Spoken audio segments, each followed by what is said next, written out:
because Markus is indispensable.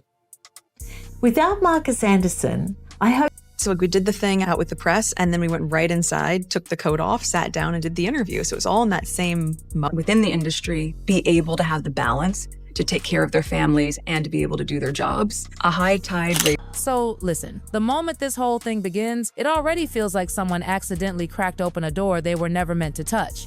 Meghan's sitting there remembering how everything used to unfold, how the press would swarm, how she'd step inside, take her coat off, sit down calmly as if the chaos outside didn't exist, and then act like it was all normal.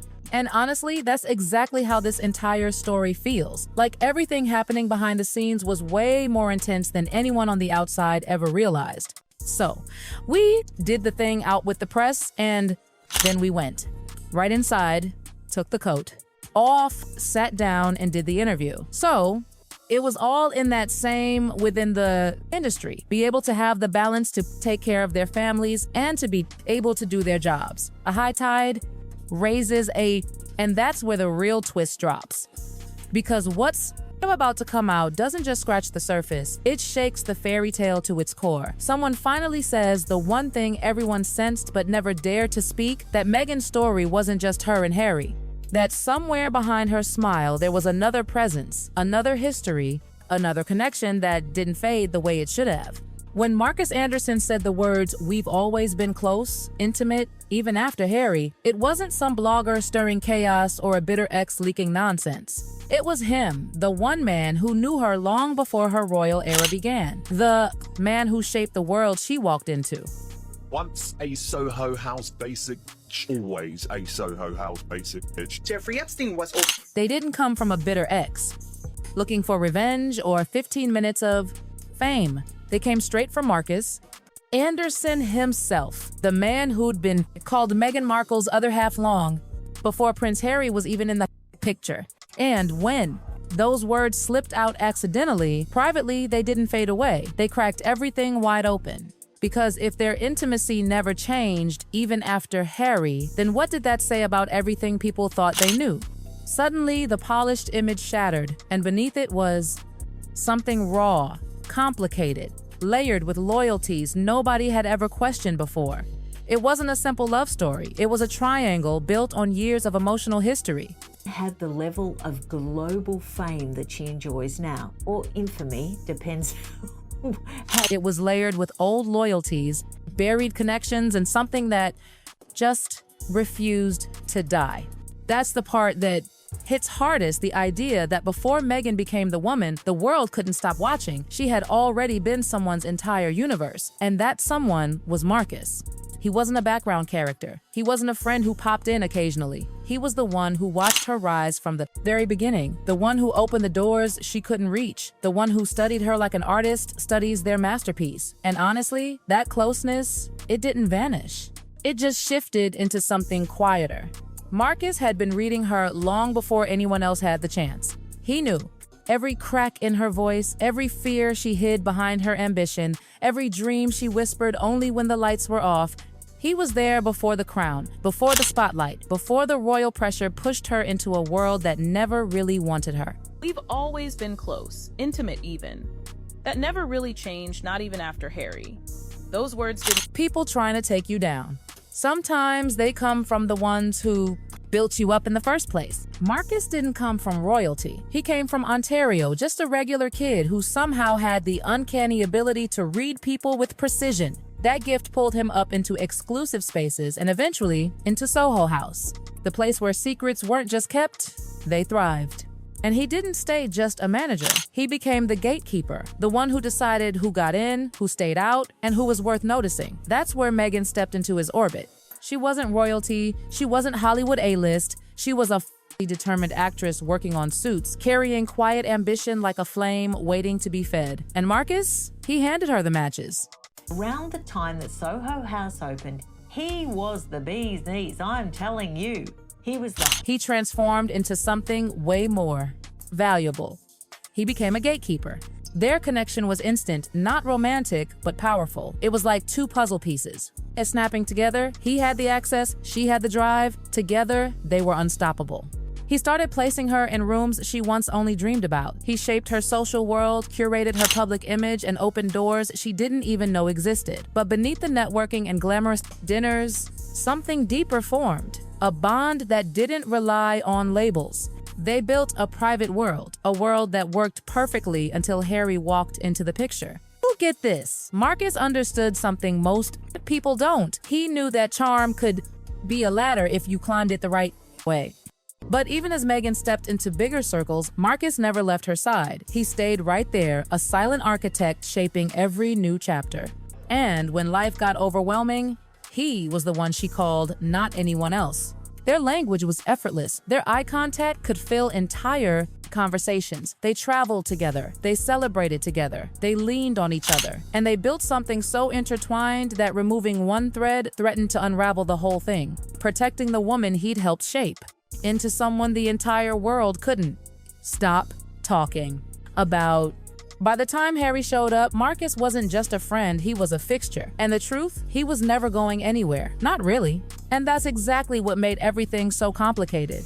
Markus arranged the weekend that changed Meghan's life, the Soho farmhouse introduction. He set the stage, curated the atmosphere, orchestrated the moment. And that night, she called him, breathless, excited, like a girl falling for the first time. He wasn't just helping her climb anymore. He was curating her entire life. And his advice? It became the blueprint for how she melted into Harry's world. But while Meghan was stepping into royalty, Markus didn't fade away.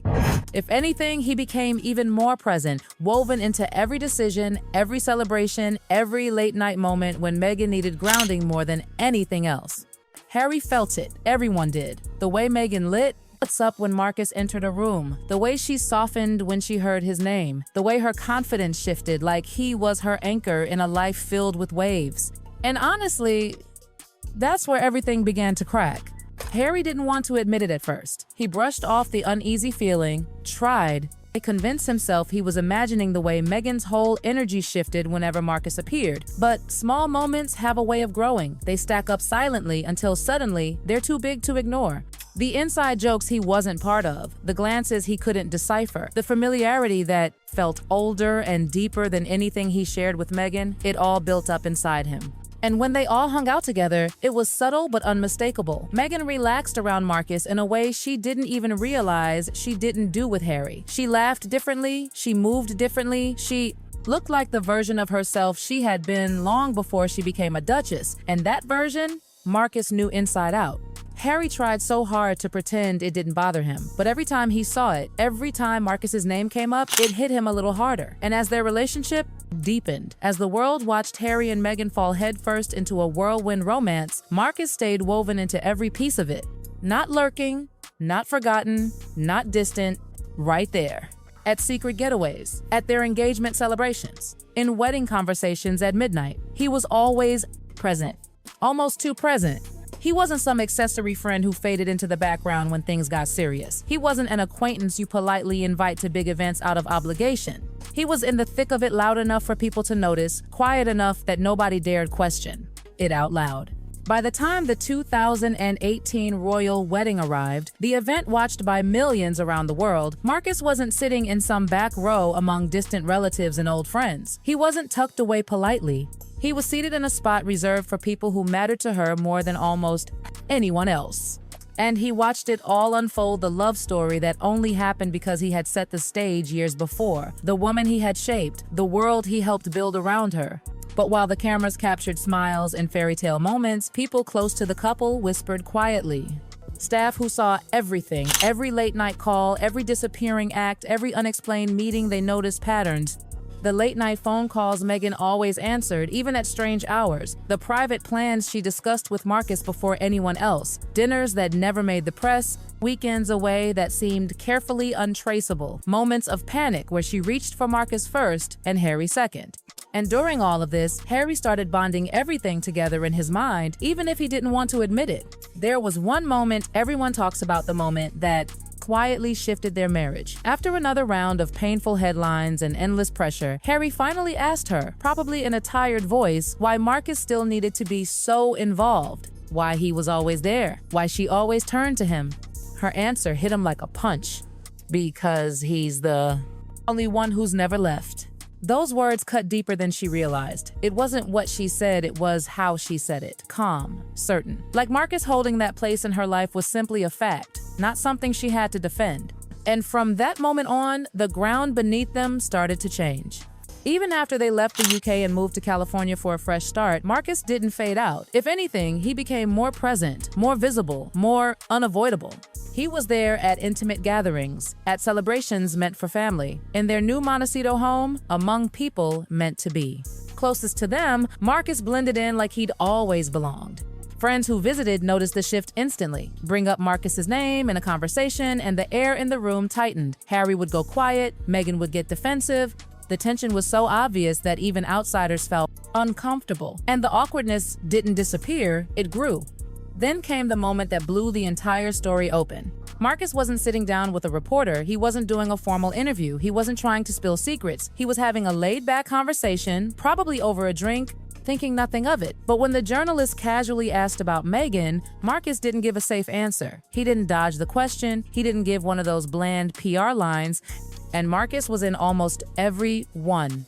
Not just in the background, right beside her, hand on her shoulder, leaning in, laughing together, looking like two people who shared a world nobody else could fully enter. Seeing it all in one place, picture after picture, broke something inside him, quietly, painfully, without drama, but completely.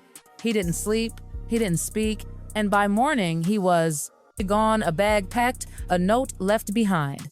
He checked himself into a quiet retreat in Aspen, telling Meghan he needed space. The first real distance they had ever experienced, their California mansion suddenly felt hollow without him. Meghan sat there, unable to escape one single question. Had she ever truly let go of Marcus?